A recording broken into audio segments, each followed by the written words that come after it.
नमस्कार दोस्तों, यश टीवी पर आप सभी का दिल से स्वागत है। आज का ये वीडियो इजी ट्रिप प्लानर्स के न्यूज़ के ऊपर होने वाला है।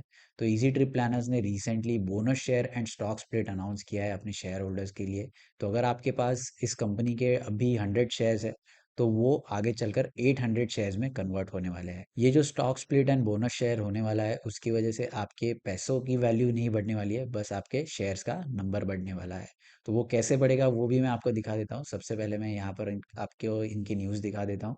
तो ईज माई ट्रिप का स्टॉक यहाँ पर ऊपर गया था, क्योंकि इन्होंने stock split and bonus share यहाँ पर अनाउंस किया है। तो बोनस शेयर में क्या होता है? बोनस शेयर में बेसिकली कंपनी का जो शेयर कैपिटल होता है वो इंक्रीज होता है। तो पहले कंपनी का शेयर कैपिटल 75 करोड़ रुपीस था, जो अभी इंक्रीज होकर 200 करोड़ रुपीस हो जाएगा आफ्टर बोनस इशू।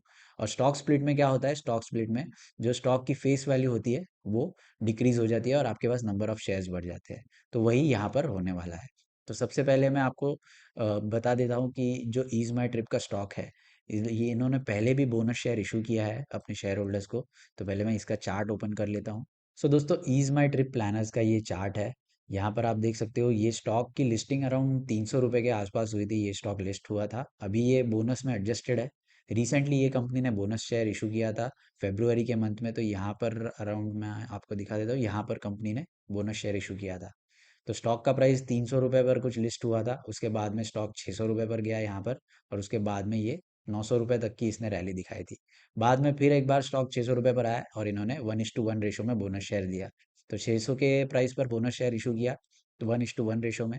तो स्टॉक का प्राइस यहाँ पर इन्होंने हाफ कर दिया एडजस्टमेंट में। तो यही होता है दोस्तों, स्टॉक स्प्लिट या फिर बोनस इशू होता है, उसमें आपका नंबर ऑफ शेयर्स बढ़ जाते हैं और शेयर प्राइस यहाँ पर एडजस्ट हो जाता है।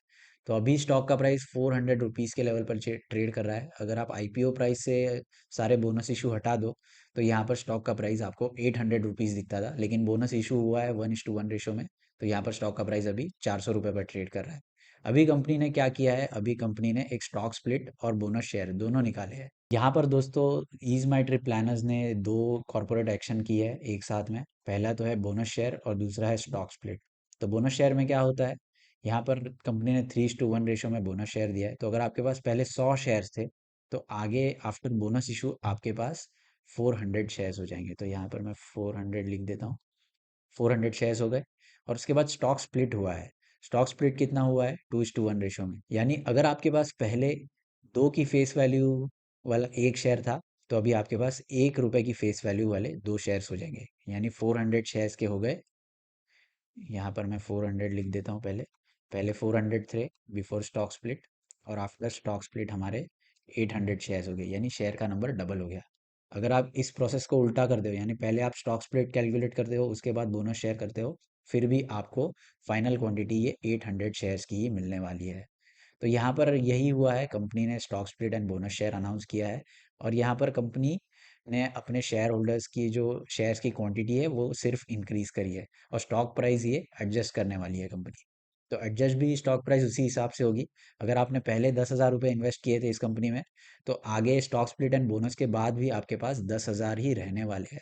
लेकिन इन फ्यूचर क्या होगा? इन फ्यूचर जब भी स्टॉक का प्राइस इंक्रीज होगा, तभी ऑब्वियसली आपको अच्छा प्रॉफिट होगा, क्योंकि आपके पास ज़्यादा क्वांटिटी होगी। तो यहाँ पर दोस्तों, आपको केवल bonus issue and stock split के लिए नहीं जाना है, कंपनी का वैल्यूएशन भी देखना है। तो अगर आप कंपनी का वैल्यूएशन देखो, तो वैल्यूएशन ये मुझे बहुत ज़्यादा लगता है। इजी ट्रिप प्लानर्स का मार्केट कैपिटल अगर आप देखो, तो ये 8,800 करोड़ रुपए का है। और यहाँ पर स्टॉक का पी रेशो ये 70 पर है। यानी ये बहुत ज़्यादा ओवर वैल्यूड स्टॉक है as compare to earnings. Earnings की अगर आपको मैं दिखाऊं, तो आप प्रॉफिट एंड लॉस यहाँ पर देख सकते हो।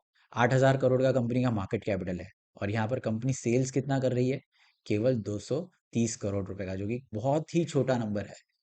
8,000 करोड़ की कंपनी है, यानी ये एक मिड कैप कंपनी है।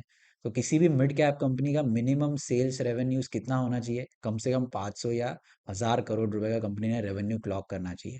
यहाँ पर कंपनी का बिजनेस अच्छा है, प्रॉफिटेबल है, ये अच्छी बात है।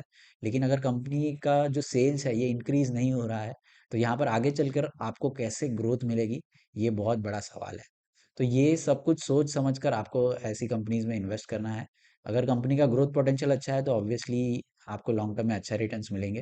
लेकिन अगर कंपनी ऐसे ही करती रही, कम सेल्स जनरेट करती रही, तो आपके लिए ये मुश्किल घड़ी पैदा कर सकता है। आज के लिए दोस्तों बस इतना ही। आशा करता हूँ आपको ये शॉर्ट एंड सिंपल वीडियो पसंद आया होगा और कुछ लॉजिकल चीज़ें इसमें से सीखने मिली होंगी। अगर सीखने मिली है तो इस वीडियो को लाइक कीजिए और अपने सभी दोस्तों के साथ ज़रूर शेयर कीजिए।